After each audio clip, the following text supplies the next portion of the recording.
저는 다이어트 클리닉에 찾아오시는 모든 분들께 식후에 걸으라고 말씀을 드려요. 식후 걷기는요, 혈당을 떨어뜨리고 건강에도 많이 도움이 되죠. 식후에 걷는 거 갖고 무슨 운동이 돼 이런 말씀 많이 하실 수 있는데, 우리가 다이어트 클리닉에 찾아오시는 이 고도비만 환자분들은요, 정말 운동량이 부족하신 분 많거든요.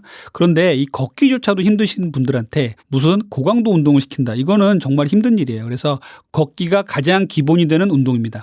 자, 걷기는요, 돈도 안 들죠. 뭐 운동화만 있으면 되고, 그리고 시간과 장소의 제약을 덜 받습니다. 그렇기 때문에 언제든지 나가서 걸으시면 돼요. 의지만 있다면 할 수 있어요. 그리고 걷기가 가능해지면요, 이제 속보로 걸을 수가 있겠죠. 속보로 걸으시고, 그다음에 이런 속보가 가능해지시면 러닝도 가능해지고, 계단 오르기도 가능해지고, 등산도 가능해집니다. 그래서 걷기가 운동이 아니다, 걷기 말고 이거 타세요 라는 어그로를 끄는 유튜브 상당히 많은데, 걷기가 왜 운동이 아닙니까? 다만 강도가 좀 낮은 운동이죠. 그래서 걷기는 가장 중요한 우리 몸을 움직이는 운송 수단이자 운동이라고 저는 생각해요. 식후 걷기 운동을 제가 강조하는 이유는 뭐냐면요, 자, 식후에는요, 혈당이 천천히 올라갑니다. 이 혈당이 올라가는 거를 잡아줄 수 있는 건요, 운동밖에 없어요. 내가 저녁에 의도치 않게 탄수화물을 억제하려고 그러는데 탄수화물이 많은 음식을 먹었어요. 그러면 할 수 있는 방법은 단 하나밖에 없습니다. 나가서 걸으십시오. 걸어서 혈당을 떨어뜨리는 수밖에 없어요. 그래서 혈당이 200까지 올라갈 것을 걸으시면요, 140 정도, 150 정도에서 쭉 멈춰서 이제 충분히 걷다가 돌아오시면 되거든요. 저는 식사 후에 바로 걸으시라고 말씀드려요. 식사 후에 바로 걸으면 배가 아프지 않나요? 이런 말씀들 많이 하는데, 배가 아플 정도로 강도가 높게 걷자는 말씀은 아니에요.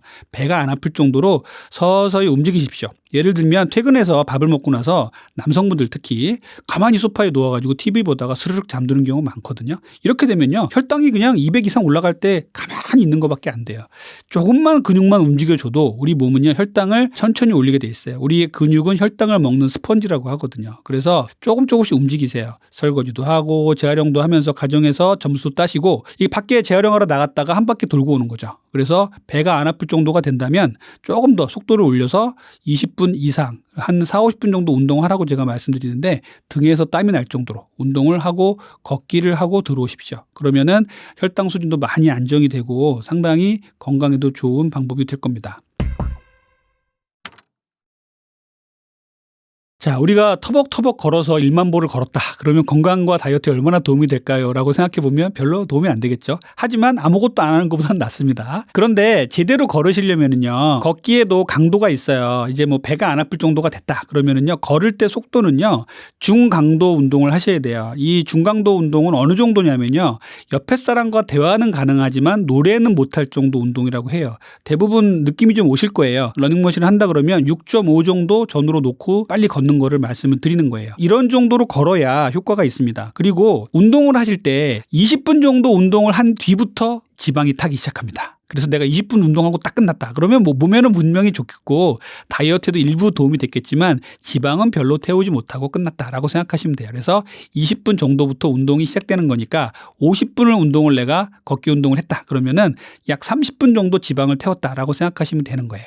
그리고 일주일에 3-4번 이상은 꼭 이런 운동을 해주시는 게 좋고요.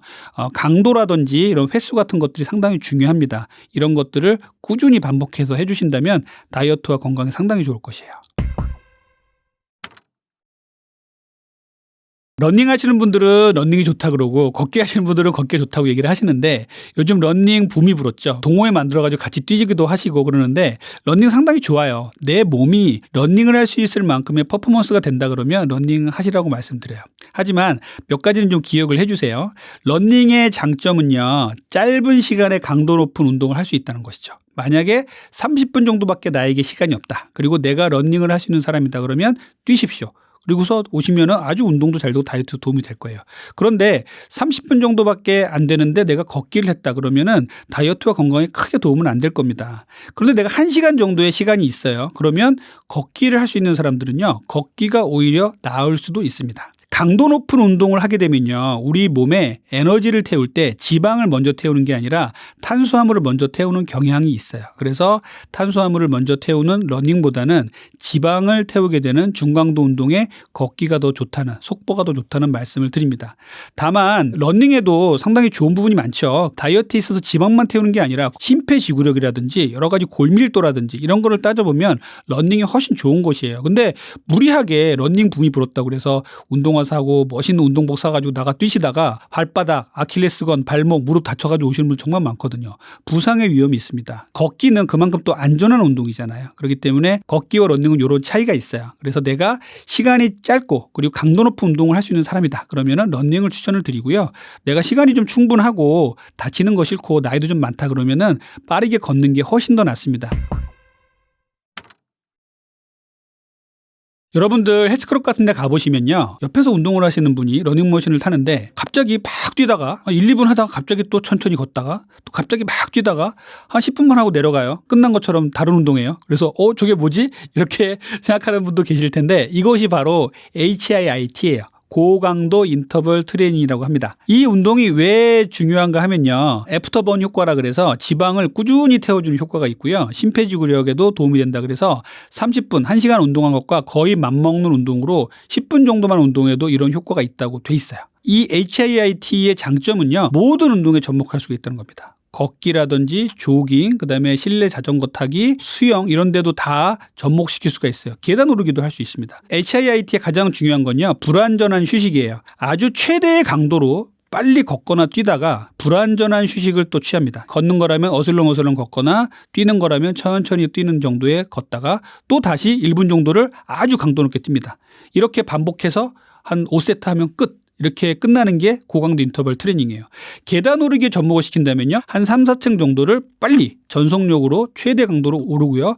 또 3, 4층 정도를 천천히 계단을 오르고요.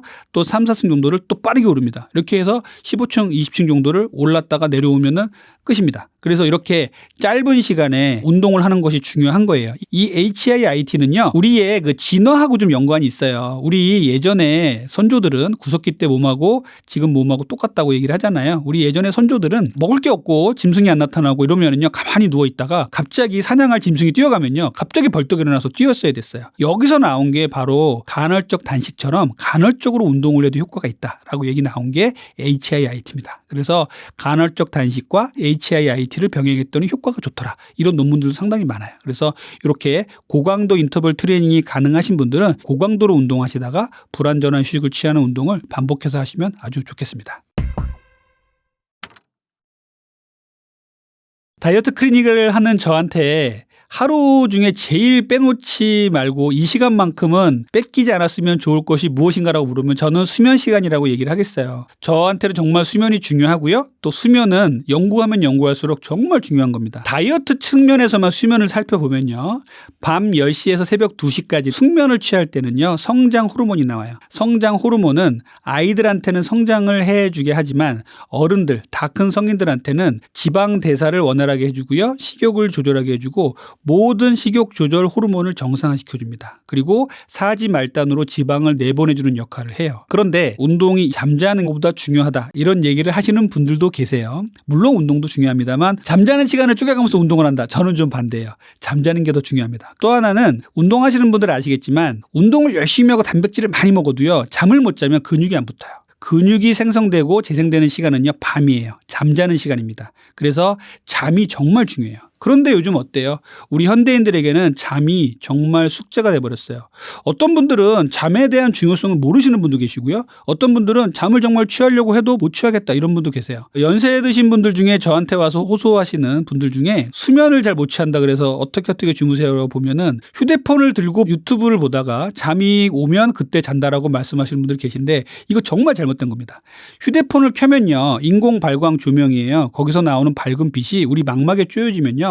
아, 낮이구나. 우리 뇌는 인식을 해서 잠을 깨우게 됩니다. 잠을 깨우는 도구를 들고 수면실에 들어가서 잠을 청하는 이 현대인들의 이 업해된 행동은 정말 문제가 있는 겁니다. 그래서 잠자기 한두 시간 전에는요. 모든 밝게 빛나는 인공 조명들을 조금 꺼주시는 게 좋아요.